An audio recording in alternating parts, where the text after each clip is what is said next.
successfully. I'll leave it to the Pentagon and the Department of War to discuss the tactics behind that and the progress that's being made. That is the clear objective of this mission. The second question that's been asked is, why now? Well, there's two reasons why now. The first is it was abundantly clear that if Iran came under attack by anyone, the United States or Israel or anyone, they were going to respond and respond against the United States. The orders had been delegated down to the field commanders. It was automatic, and in fact, it bared to be true because, in fact, within an hour of the initial attack on the leadership compound, the missile forces in the south and in the north, for that matter, had already been activated to launch. In fact, those had already been pre-positioned. The third is the assessment that was made that if we stood and waited for that attack to come first before we hit them, we would suffer much higher casualties. And so the President made the very wise decision. We knew that there was going to be an Israeli action. We knew that that would precipitate an attack against American forces. And we knew that if we didn't preemptively go after them before they launched those attacks, we would suffer higher casualties and perhaps even higher those killed. And then we would all be here answering questions about why we knew that and didn't act. Going back to the purpose. The purpose of this is to destroy that missile capability. Why does Iran want that ballistic missile capability? What they are trying to do and have been trying to do for a very long time is build a conventional weapons capability as a shield where they can hide behind. Meaning, there would come a point where they have so many conventional missiles, so many drones, and it can inflict so much damage that no one can do anything about their nuclear program. That is what they were trying to do, is put themselves in a place of immunity where the damage they could inflict on the region would be so high that no one can do anything about their nuclear program or their nuclear ambitions. They are producing, by some estimates, over 100 of these missiles a month. Compare that to the 6 or 7 interceptors that can be built a month. They can build 100 of these a month, not to mention the thousands of one-way attack drones that they also have. They've been doing this for a very long time, and by the way, they've been doing it under sanction. You see the attacks they're conducting right now? They're attacking airports, they're attacking hotels, they're hitting not just military bases, they're attacking our embassies directly, they're attacking facilities that have nothing to do with war or with military, and that's a weakened Iran. That's in Iran despite years of sanction. Imagine a year from now, or a year and a half from now, the capabilities they would have to inflict damage on us. It's an unacceptable risk, especially in the hands of a regime that's run by radical clerics. The Ayatollah was a radical cleric. That entire regime is led by radical clerics who don't make geopolitical decisions. They make decisions on the basis of theology, their view of theology, which is an apocalyptic one. That has to be taken very seriously as well. So that was the purpose for what this operation is all about. That's what it's focused on. As the President said earlier today, it is on or ahead of schedule. I will defer to the Department of War to discuss the progress being made at a tactical level, but it was the right decision and an important decision for the safety and security of the world. Does Congress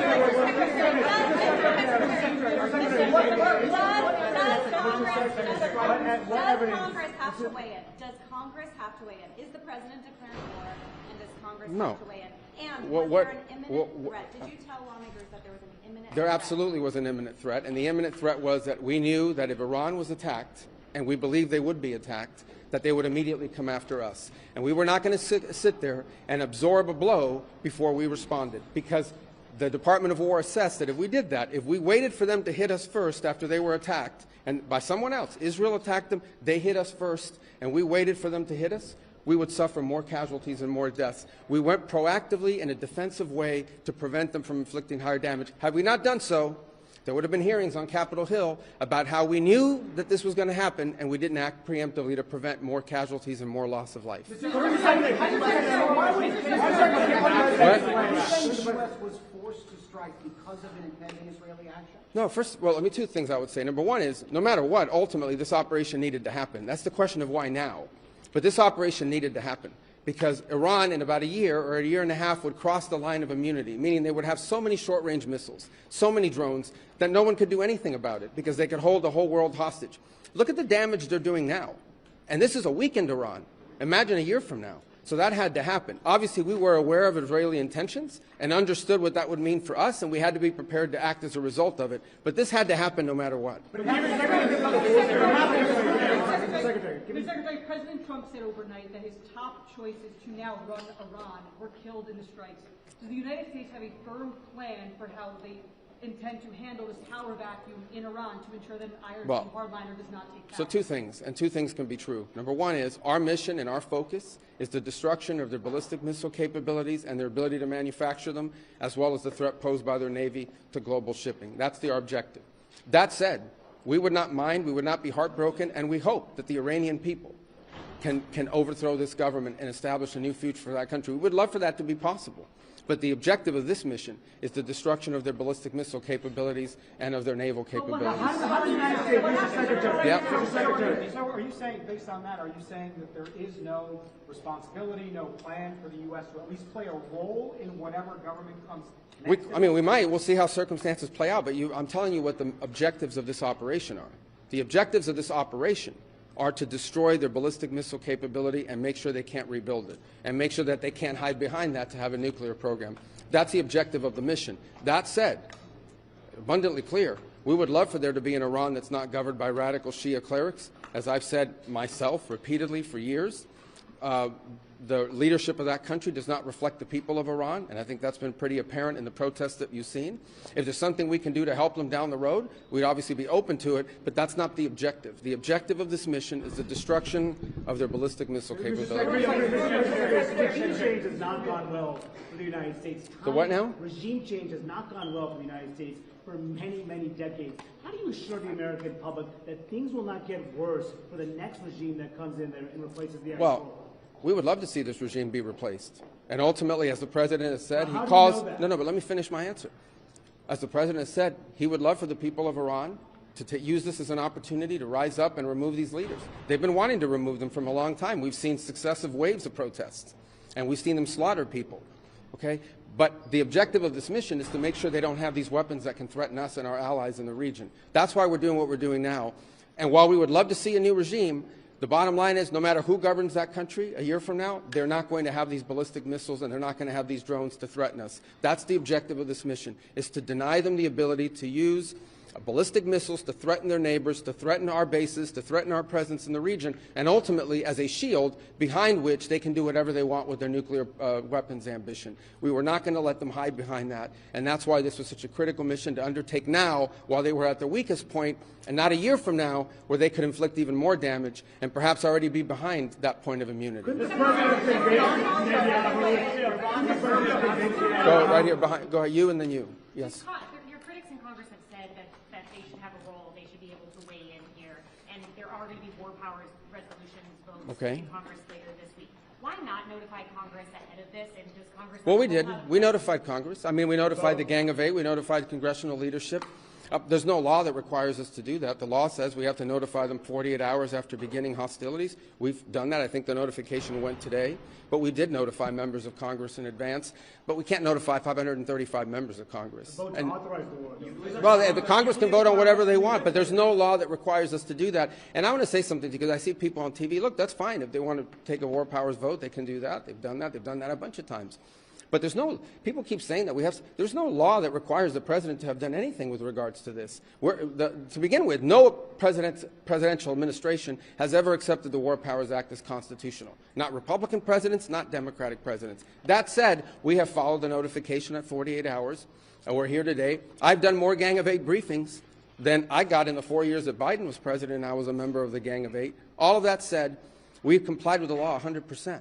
And we're going to continue to comply with it. We've done the notification, and we officially to Congress, but we did notify members of Congress. We just can't notify 535 people. That's not possible, but we did the Gang of Eight twice. I briefed them last week, and then I called them the night before the operation. Can you tell us what you know, Mr. Secretary, of the administration knows about the strike on a building in southern Iran, the Iranians saying it was a school, reports of large civilians, including children killed? Yeah, I've seen those reports. I would refer you, not because I'm not trying to answer your question, but I don't want to get it wrong. The Department of War would be investigating that if that was our strike, and I would refer your question to them, and I'll make sure they're aware that you have that question. But we'd like to know. Well, clearly the United States would not deliberately target a school. Our objectives are missiles, both the ability to manufacture them and the ability to launch them, and the one-way attract drones. That would be our focus, and that's what we would be focused on. We would have no interest and, frankly, no incentive to target civilian infrastructure. The Iranians are, on the other hand, targeting civilian infrastructure. You guys have seen it. I'm sure you've seen it. They're hitting hotels. They're hitting embassies. They're hitting airports. They're hitting oil infrastructure.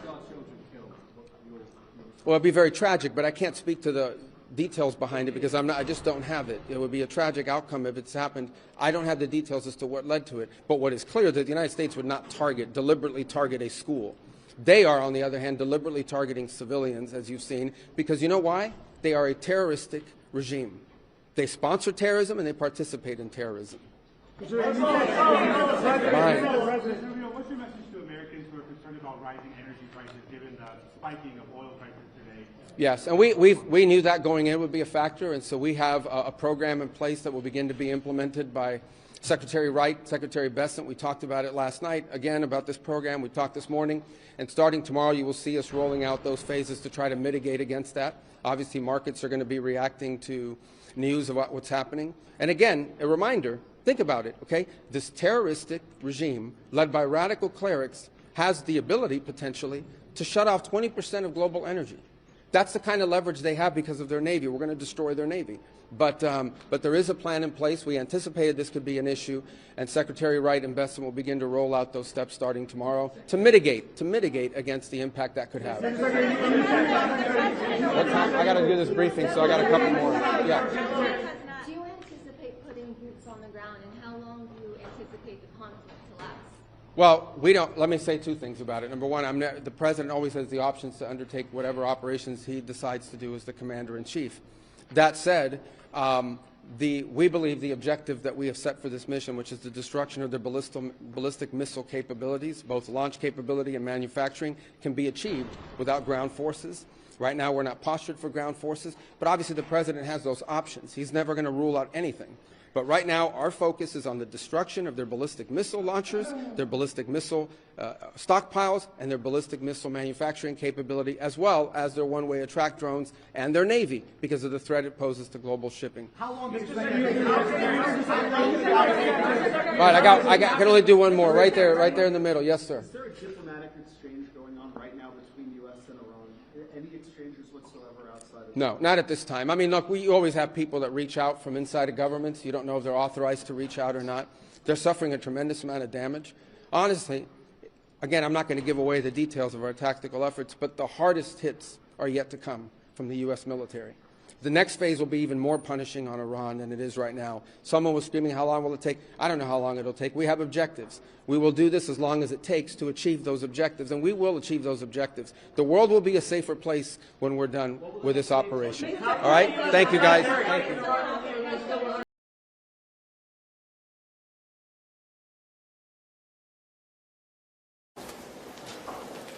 I'm just going to be very brief. Obviously, it's a classified briefing. Look, a whole lot of questions were asked. I found their answers completely and totally insufficient. In fact, at least to me, that briefing raised many more questions than it answered. What is the end game? What is the end game? Any information about the future of the bill?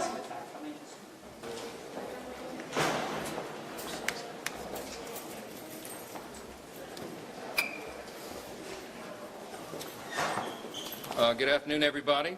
We got a briefing from what was really a gang of 8. It became, I think, a game of 20. I stand here with our other chairman, Rick Crawford, of our Intelligence Committee, House Intel Committee, and Chairman Tom Cole of the Appropriations Committee. We brought the appropriators, the chair, and the ranking member in and expanded the group to talk about all aspects of this. We got a great briefing, as you know, from the leaders of this, Secretary of State Rubio and the Secretary of War, Hegseth. John Ratcliffe was there, CIA Director, and of course, General Raisin Kane, Joint Chiefs of Staff. They gave us operational details. They gave us the rationale for what was done.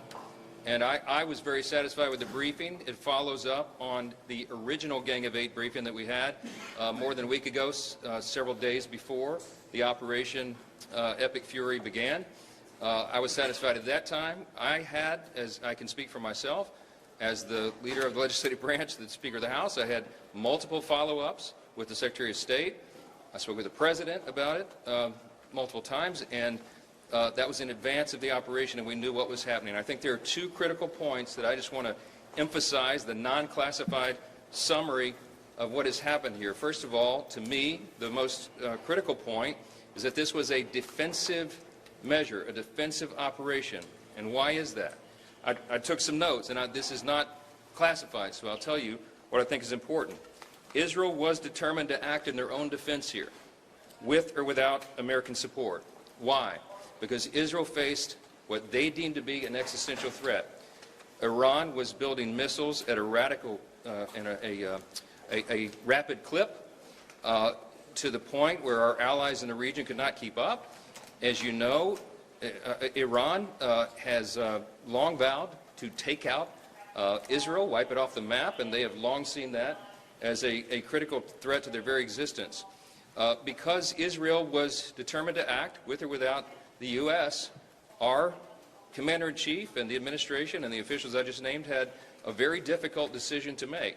They had to evaluate the threats to the U.S., to our troops, to our installations, to our assets in the region and beyond. And they determined, because of the exquisite intelligence that we had, that if Israel fired upon Iran and took action against Iran to take out the missiles, then they would have immediately retaliated against U.S. personnel and assets. We have troops in harm's way, and we have many Americans in the region, and that was of great concern. If we had waited for all of those eventualities to take place, the consequences of inaction on our part could have been devastating. We don't know at what magnitude, but you can assume, because it is common sense, that if Iran had begun to fire all of their missile arsenal, short and mid-range missiles, at our personnel and our assets and our installations, we would have suffered staggering losses. And if we had waited to respond before acting first, then those losses would have been far greater than if we had done what we did. That was their decision. I can guarantee you this: if we had not acted, if the President, the Commander-in-Chief, had not acted as he did, those same officials would have been hauled in here by members of Congress and asked them why in the world they waited if they had exquisite intelligence, knowing that that would happen, that we would suffer such staggering losses. Why did they not act to prevent it? So I am convinced that they did the right thing. There's another critical point. What were the objectives? The objectives for our Operation Epic Fury, I am convinced, because I've now been to multiple briefings and I've understood the point of this, the objective was not regime change. The objective was to take out those missiles, the short and mid-range missiles, and their ability to produce them. We did that. That was objective number one. Objective number two was to eliminate their naval capabilities, destroy those and the missiles. And we are well on our way to accomplishing that mission. That is why I think the President has said, in his own words, the Commander-in-Chief has said this is going to be a operation that's short in duration. We certainly hope that's true. We pray for our troops and all those in harm's way, our allies as well. I am encouraged that our NATO allies are standing with us. The Arab states are largely standing with us, publicly, certainly privately. Iran was a great threat to everybody in the region and everybody in the world because it was an evil regime. The Ayatollah is no more. That was not the mission of the U.S. to go in and take out the regime, but that happened, and in my estimation, that is a great development for freedom-loving people around the world. Go ahead, Ray.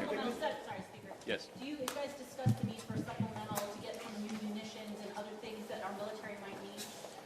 It was brought up in discussion. There are more details to be determined, of course. It depends upon how long the operation goes and what the need is. But our appropriators certainly asked that question, but I think it'll be some time before we can put a final number on it. Mr. Speaker, is there at any point you think Congress will need to give congressional authorization?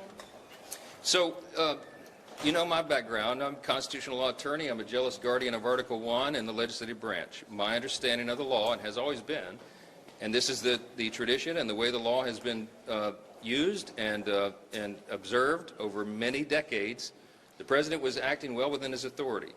What I just told you is the scope of what happened here and the situational awareness that they had at the time to make this decision. It's not a declaration of war. It's not something that the President was required, because it's defensive in nature and in design and in necessity, to come to Congress and get a vote first. And if they had briefed a larger group than the Gang of Eight, you know, there's a real threat that very sensitive intelligence that we had, you know, might have been leaked or something. So this is why the Commander-in-Chief of our armed forces has the latitude that any Commander-in-Chief, any President always has, because they have a set of information that is sensitive, timely, and urgent, and they have to be able to act upon it.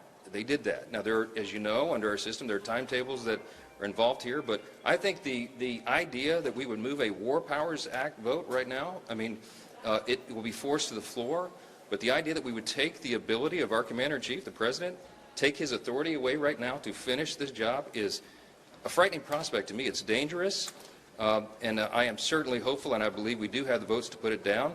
That's going to be a good thing for the country and our security and stability. How can you call this a defensive operation if the U.S. struck first?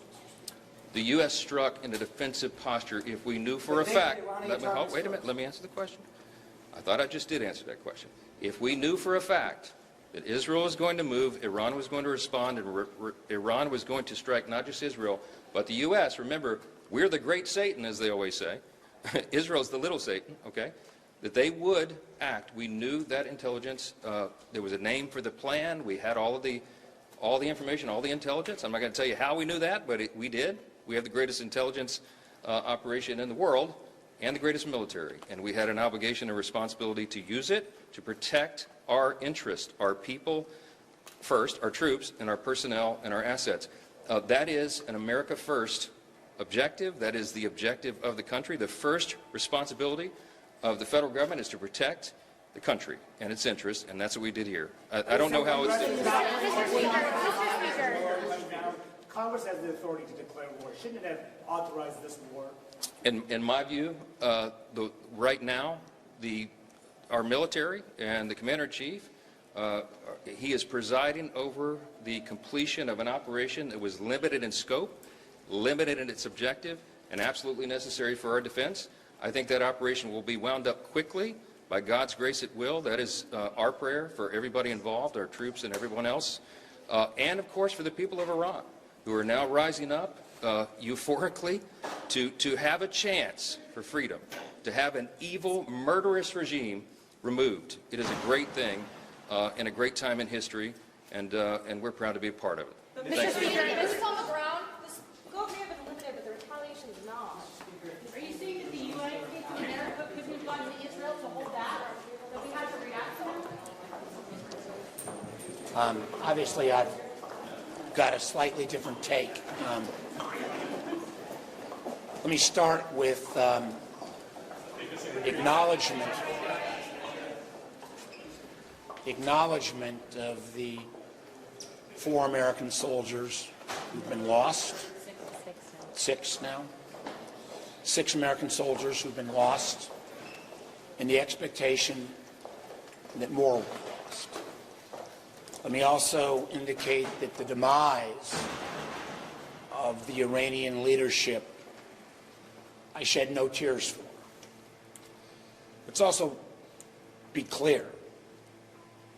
I've said before, I've said now, there was no imminent threat to the United States of America by the Iranians. There was a threat to Israel. If we equate a threat to Israel as the equivalent of an imminent threat to the United States, then we are in uncharted territory. We have seen the goals for this operation change now, I believe, 4 or 5 times. A week ago, it was about the Iranian nuclear capacity. A few days later, it was about taking out the ballistic missiles. It was then, in the president's own words, about regime change. Excuse me. Somebody claimed to have invented cell phones, I could turn them off. It was then about regime change, and now we hear it's about sinking the Iranian fleet. A question I asked is when the President of the United States says to the Iranian people, rise up, this is your chance to take your country back. What happens if 100,000 Iranian citizens go onto the streets of Tehran and the IRGC forces, which are brutal, murder 5,000, murder 10,000, murder 20,000? Does the United States of America have an obligation there, since the President called them into the streets? This is still a war of choice that has been acknowledged by others, was dictated by Israel's goals and timelines. Israel is a great ally of America. I stand firmly with Israel. But I believe at the end of the day, when we are talking about putting American soldiers in harm's way, when we have American casualties and expectations of more, there needs to be the proof of an imminent threat to American interest. I still don't think that standard has been met. I think the President needs to come before the Congress, and for that matter, the American people, and decide amongst these 4 or 5 goals that have been laid out, what is the real goal? What is the objective? What is our exit plan? What obligation do we have now to the Iranian people if they do rise up based upon his call for them to go to the streets? And what is the imminent threat to the United States' interest that causes conflict? So I will clearly be voting with, I think, the bipartisan efforts that will take place in the Senate and I hope in the House to bring forward the War Powers Act. Senator Warner, the administration explained what the end game is here. How did they describe that to you? And what about the impact, the cost on Americans that's had so far? American assets, how much damage has the U.S. sustained from this war? Listen, I think it is, I'll grant the administration this, it is way too early, 48 hours in, for cost estimates. Clearly, when you combine the efforts of the amount of munitions that we have spent over the last year attacking the Houthis, the amount of munitions that's been spent on other ventures, I think the 7 different military conflicts the President has put America into, our munitions are low. That's public knowledge. It will require additional funding. Funding where we have other domestic needs as well.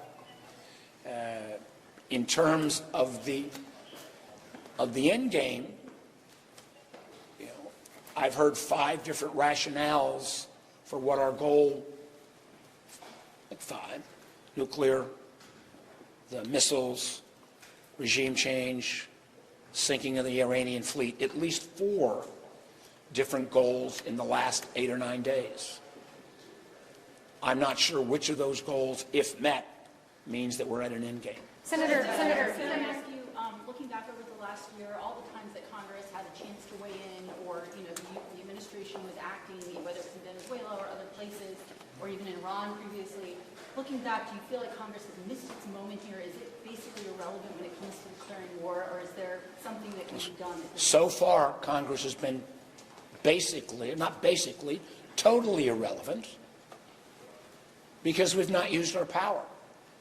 And again, I'll go back to the irony of, if you look back in early January, when the Iranian people bravely, against this, again, awful regime, were in the streets on record numbers,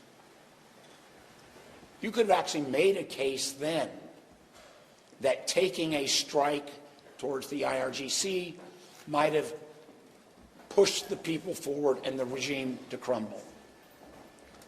We couldn't do that for 2 reasons.